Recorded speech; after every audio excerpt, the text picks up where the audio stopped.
they dreamed about what might happen to them if no vacationers came to Sodor. The engines were all very worried that they wouldn't be useful anymore. James was dreaming about the fairground.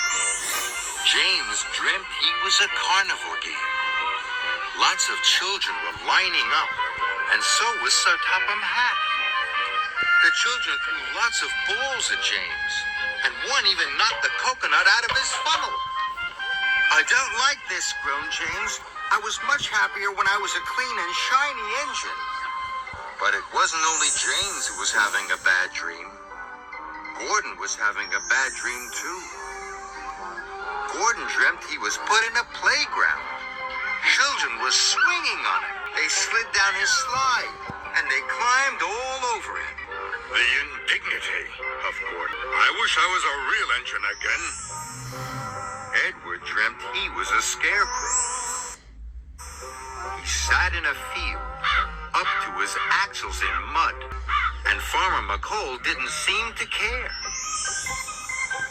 But Percy had the worst dream of all. He dreamt he was a roller coaster ride. He rattled up the rickety rails and all the way down again. "Bust my boiler," wailed Percy. As the dawn began to break, Thomas was dreaming too. In his dream, he was wondering how he could make things better. As he wondered, Thomas puffed along a misty mountain track.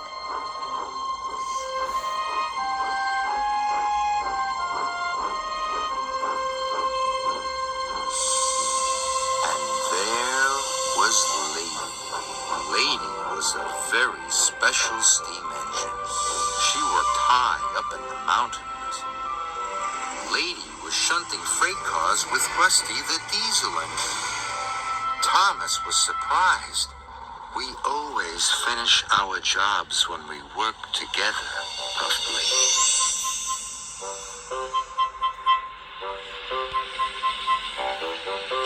The next morning when Thomas woke up, he knew exactly what to do. Thomas puffed across the island. He was looking for Mavis. Mavis wasn't like the other diesel engines. She was kind. Thomas knew she would help him with his plan. Thomas told Mavis all about his plan.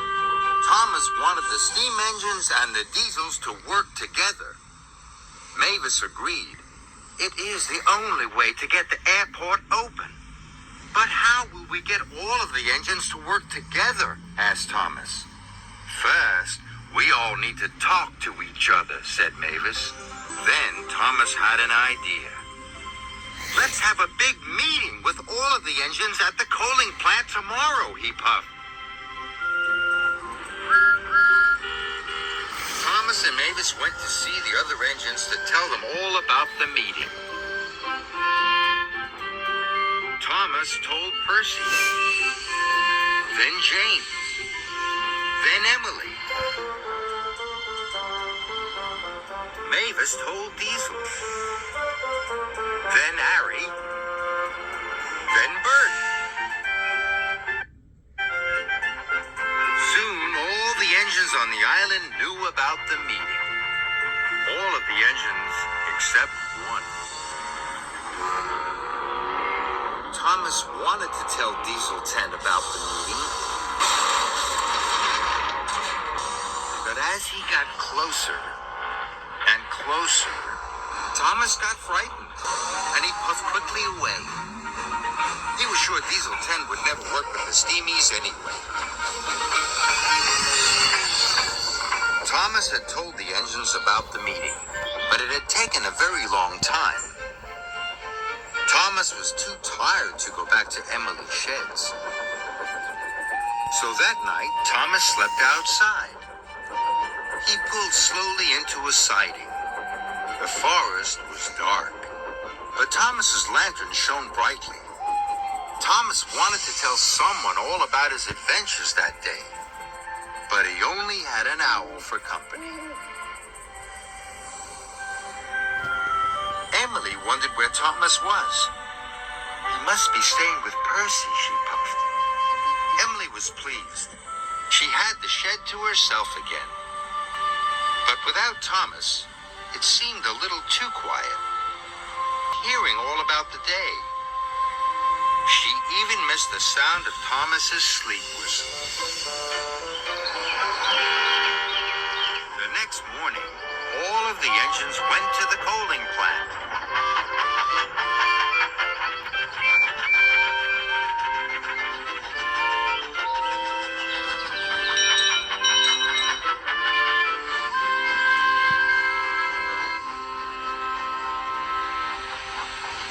Steamies and diesels came from all over the island.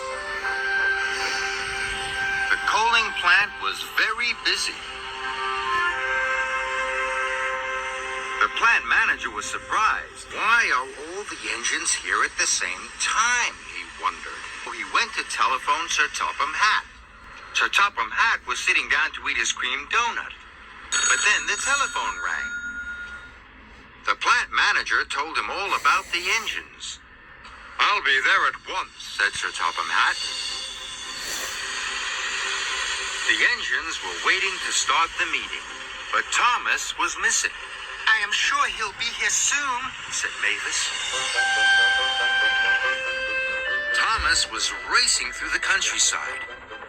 He puffed as fast as he could, but he had a long way to go. "Must get to the coaling plant. Must get to the coaling plant. Must get to the coaling plant," panted Thomas. The diesel engines didn't want to wait for Thomas. "Trust the steamy to be late," grumbled Harry. "This whole mess is the steamy's fault," grouched Bert. "No, it's not," Percy huffed crossly. "The diesel engine started it." This made the diesels cross. "Maybe we should teach the steamies a lesson," said Harry. Thomas finally puffed into the coaling plant. He blew his whistle, and all of the engines went quiet. "Steamies and diesels need to work together," chuffed Thomas. "We don't want to work with stinky steamies," oiled Diesel. "We don't want to work with dirty diesels either," huffed James. "The airport doesn't open. It will be bad for all the engines," puffed Thomas. "Both steam engines and diesel engines need passengers and freight to be useful." All of the engines agreed. They knew that Thomas was right, and they all wanted the airport to open. Then Harold the helicopter arrived. He had brought Sir Topham Hatt to the coaling plant. "Why are you all here?" Sir Topham Hatt asked. Thomas told Sir Topham Hatt all about the meeting. "We're going to work together," puffed Thomas, "and get the airport open on time." Sir Topham Hatt was